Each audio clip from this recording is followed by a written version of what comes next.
Bien, aujourd'hui, on va reprendre mon tableau qui représente le mythe de Narcisse et Écho.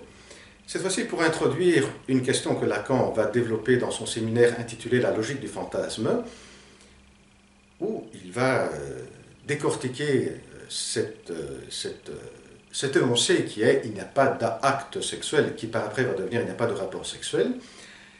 Et dans ce séminaire, il va le faire à travers la divine proportion et le nombre d'or.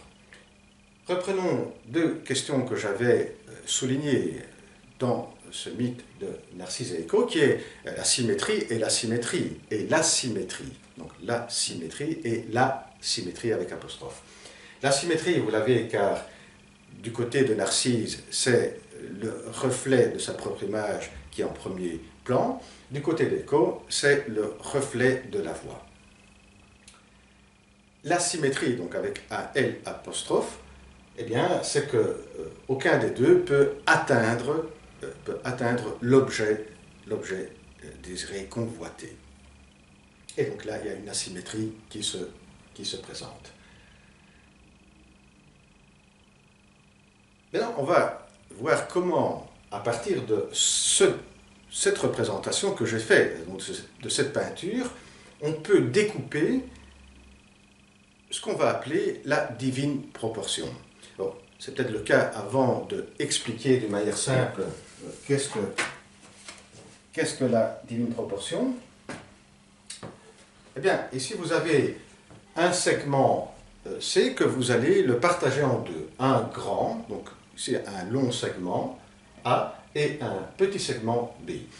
La divine proportion dit ceci, que le long, ici le C, donc le long segment, est au moyen A comme le moyen segment est au petit segment. Et cela, on peut l'écrire avec la formule, donc A plus B qui est le segment long, le segment C, est au segment moyen comme le segment moyen est au segment petit.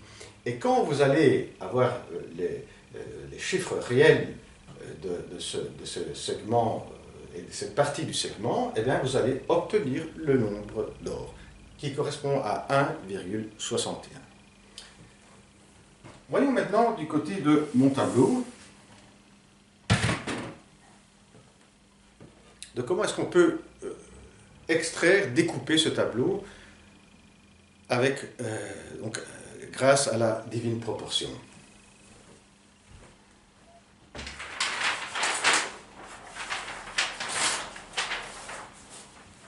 Alors, donc ici, il y a le tableau, et ici, on a le découpage.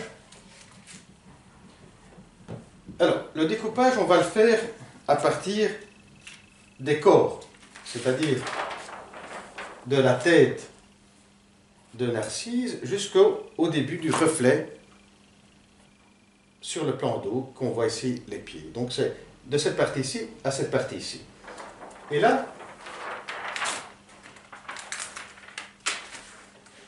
ce découpage, donc la tête jusqu'au reflet, on va le faire en deux parties. La partie au milieu qui correspond ici, à peu près ici, où on se centre avec le croisement des bras de Écho.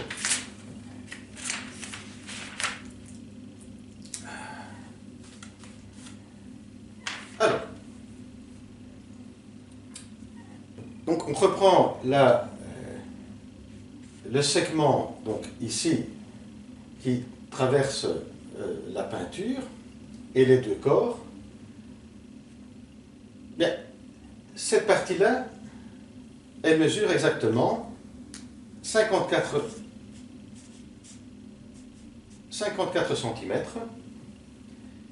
et la partie d'ici jusqu'à la tête mesure 33,75.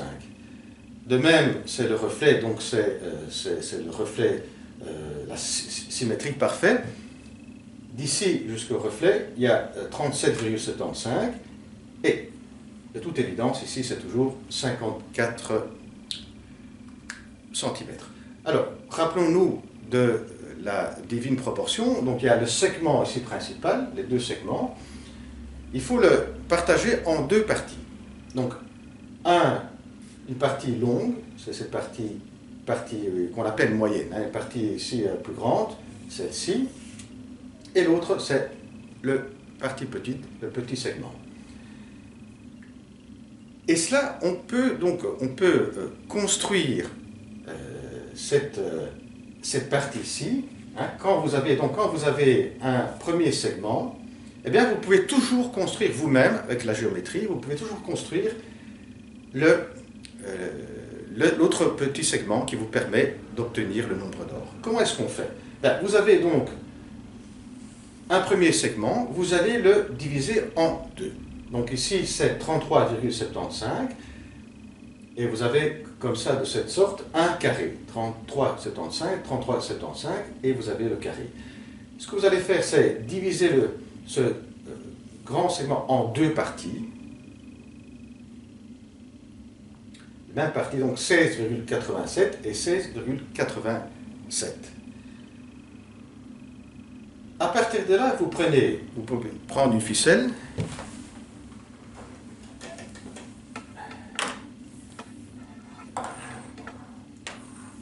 Vous prenez une ficelle ici. Et vous allez faire le tour et arriver jusqu'ici. Et vous obtenez l'autre partie du segment, le petit. Ainsi, vous avez donc le petit segment et le grand segment. Et dans mon tableau, la partie du petit segment correspond à, vous voyez, à Narcisse, et l'autre partie correspond à Écho.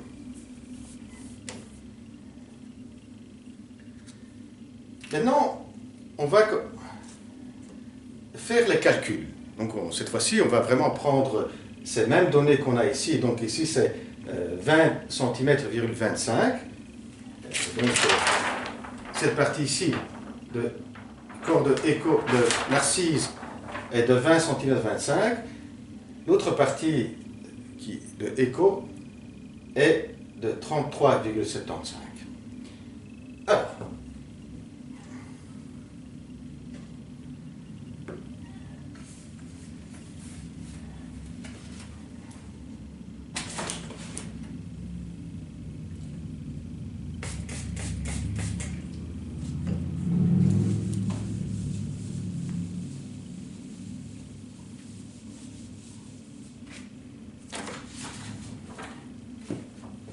voyons maintenant. Donc on va reprendre ce qu'on avait dit avant, les proportions. Donc première proportion, c'est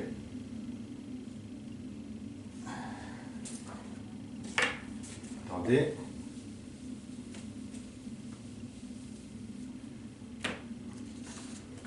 Donc la première proportion, c'est le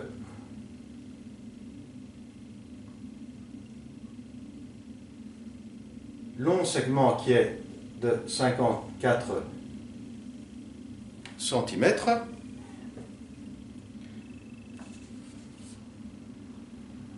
Le segment moyen est de 33,75 cm. Et si vous faites donc la division, vous obtiendrez 1,6, qui est très proche au 1,61, qui est le nombre d'or.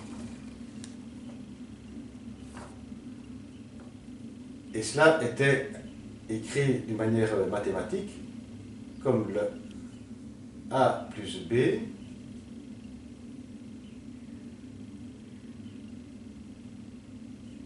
moins 1. Donc, on répète, le long segment que vous avez ici, le long segment 54, divisé par 33,75, eh bien, ça vous donne le nombre d'or 1,60, 1,6 qui est proche à 1,61. Voyons maintenant l'autre partie, qui est l'autre proportion, qui est le moyen divisé par le petit. Et donc, on prend les mesures. Le moyen est 33,75 divisé par 20,25 égale 1,66, que là aussi on est très proche au nombre d'or. Le nombre d'or est 1,61 et 1,61.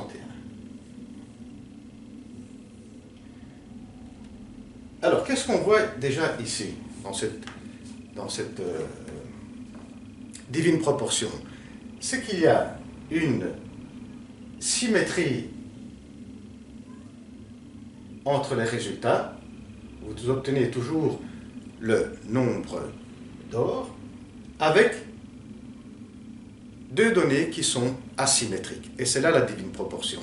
C'est que vous avez au départ une asymétrie qui est deux segments différents. On va voir ici.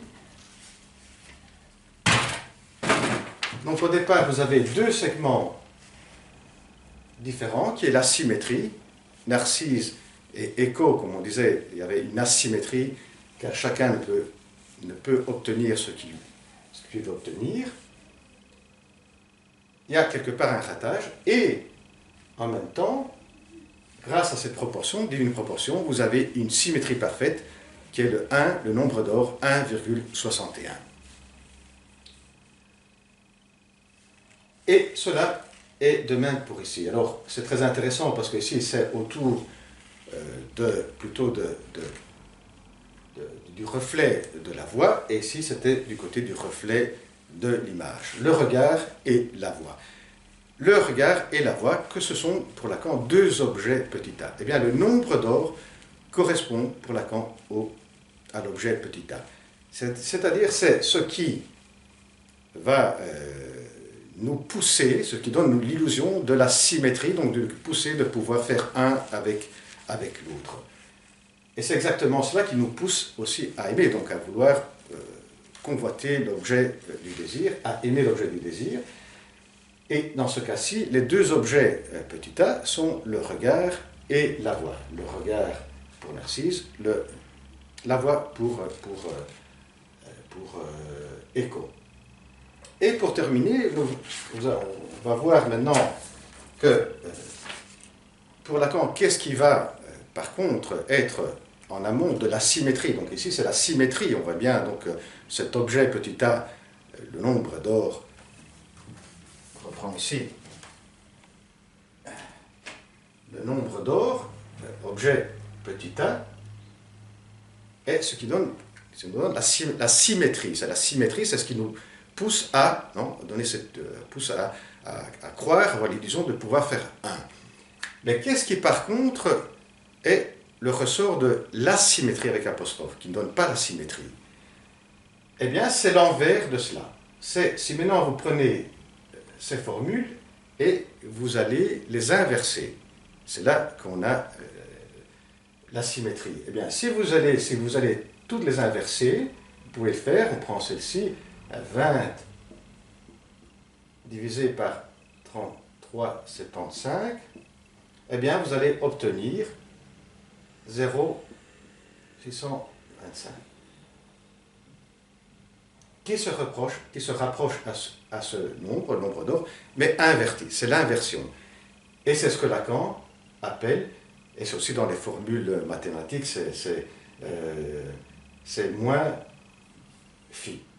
Pour Lacan, moins phi, c'est le symbole du phallus. Et si on regarde dans ma partie,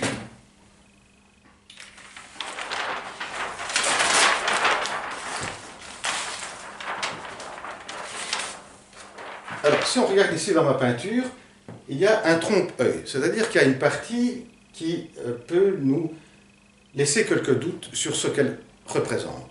Regardez bien ici. Ça pourrait très bien représenter un pénis, comme par contre, ça pourrait représenter ici la délimitation des cheveux de Eco. Eh bien, c'est en jouant sur ce trompe-œil, c'est-à-dire sur ce qui peut apparaître ou peut pas apparaître, sur ce qui peut être présent devant nous et pas être présent, qui est l'essence même du phallus, c'est-à-dire ce que le phallus va représenter, l'absence ou la présence. Et c'est cette partie-là qui symbolise, si on veut, le moins fi.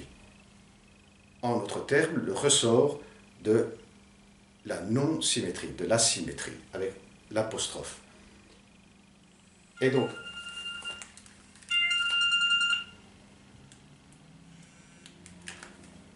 si on termine le tableau, on voit bien que